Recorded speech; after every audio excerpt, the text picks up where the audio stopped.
What is up, guys? I did something, as you can see here. It's a 2004 Yamaha Pw80. It's in decent condition. The carburetor's pretty gunked up. We're gonna need to tear this down and clean it up. And I was honestly expecting like a pretty bad looking bike, but it looks pretty good. I mean, there's a little bit of wear and tear on the fenders and stuff, and the graphics are a little cut up, but that's nothing we can't fix. So this is where the build series is going to take place. We got the bench over here. It's going to be where we work on our parts, and then we got my 250 in the background. I had to move it up so this bike would fit. What's up, guys? It's actually the next morning. Got a little sidetracked last night, but today's goal is definitely just going to be to get it running. We're going to take the spark plug out, clean that, probably take the carburetor off, rework the jets in there, clean those out and all that.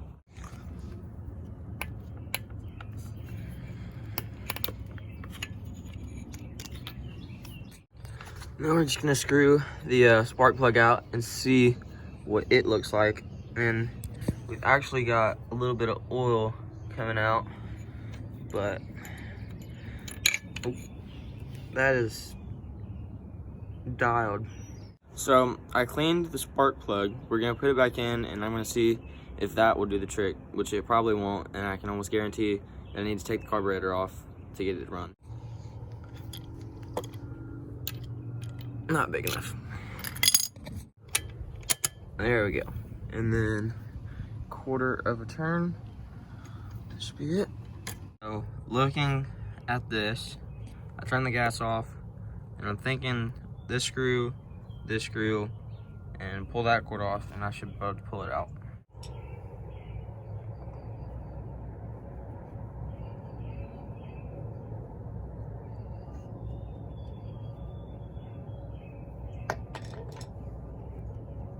So I actually decided to take the plastics off, and so that way I can get a better workspace and have more room to work with stuff.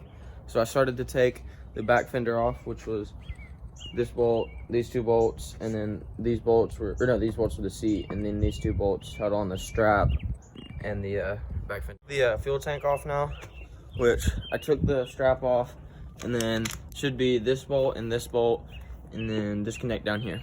Right here, off up here, and now I just gotta pull that off, and the fuel tank should come off.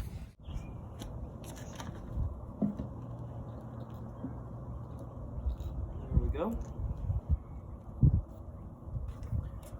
The radiator, I don't know if that's what they want to call it, because that's not much of a radiator, so that I can reach the carburetor easier, and that's just held on with a bolt right here, and on the house up the air filter thing off. And then as you can see, it is pretty gunked up in there. Now that I've got the air filter housing off, I can take this carburetor off. So let's get to that.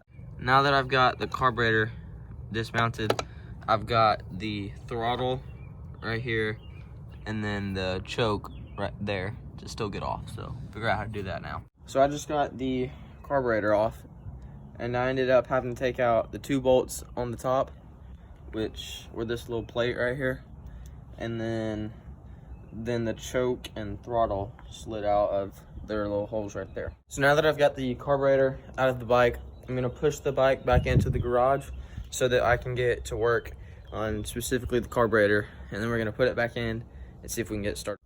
So I got the bowl off, took a look inside. It's pretty bad, but this is my parts box. I got all my screws labeled neatly so that I can not lose screws and stuff. And let's take a look at this carb. Not terrible, but not amazing. And it's still got the tin floats on it, which I thought it had plastic floats, but I'm pretty sure those are tin, but I may need to double check that. I've taken some small jets out, and I'd get the bowl off, but I'm gonna take a 6mm, take this jet out, and then I'm gonna spray the whole thing down with carb cleaner because it's pretty dirty in there, and then see if it's clean enough to put back together and try and put it back in the bike and start it. So I got the jets out, and I put them in this little mason jar, and they're soaking in carb cleaner right now. And the float spring and float pin are also in there.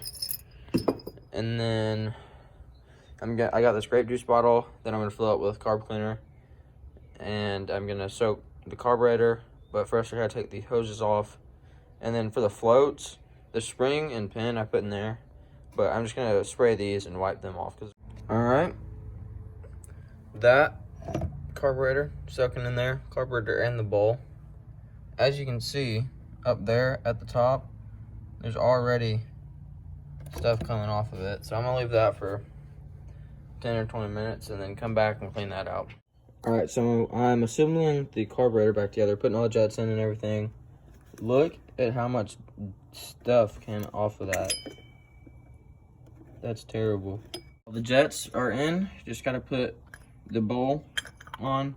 And remember, when you're putting in the your screws for the bowl, put them on in a crisscross pattern. That way it saves the gasket in there. And the gasket that's in there right now is completely shot, so we're gonna have to get a new one. But I'm just trying to put these in so it'll run. So as we were going to put on the carburetor, I was like, how much gas will come out of this gas tank if I turn the petcock valve to see if gas will come out? And I turned it and no gas came out. So we took it out and we looked at it, and here's what it looks like. We had it soaking in some carb cleaner just to get it cleaned up.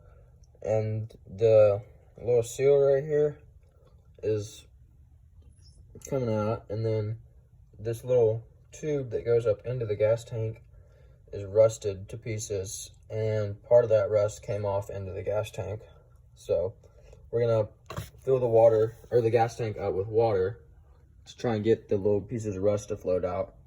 And then we're gonna order a new one of those, a new little seal, and then a new gasket for the carburetor too.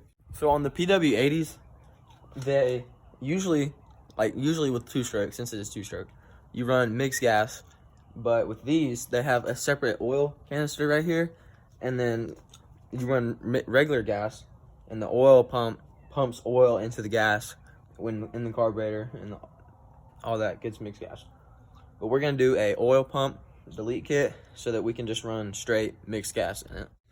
All right, so we've got the fuel tank back on, and then we connected the hose, and we got the petcock valve on. We turned it on. We're letting some gas flow into the carburetor, and then we're gonna see if we can crank this thing up.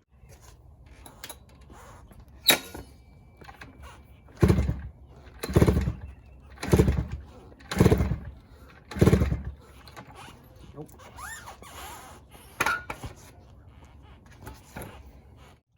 Now we're gonna spray some starting fluid in there.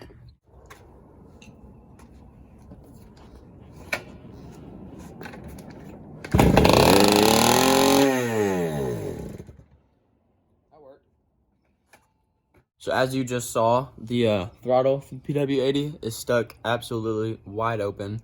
So I'm gonna go order a throttle cable, petcock valve, and a petcock O-ring. That's probably gonna take a while with all this Corona stuff going around. So part 2 to the rebuild, getting it running, might be a while. So yeah.